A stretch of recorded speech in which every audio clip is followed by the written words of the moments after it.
भीमराव म्हणले ठीक आहे, जेवायला लागले, जेवण झालं. दुसऱ्या दिवशी पेपर देऊन आले, जेवायला बसले. जेवता जेवता परत वडिलांना विचारलं, बाबा तुम्ही नाही जेवत?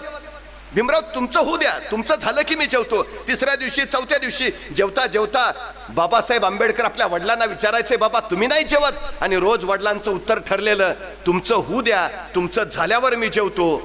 5व्या 6व्या दिवशी पेपरवरनं आल्यावर डॉक्टर भीमराव आंबेडकर जेवायला बसले होते.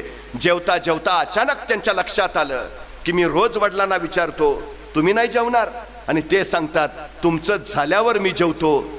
पण माझं जेवण झाल्यानंतर टोपलीत भाकरीत शिल्लक राहत नाही, तर माझ्या नंतर माझे वडील मग खातात काय?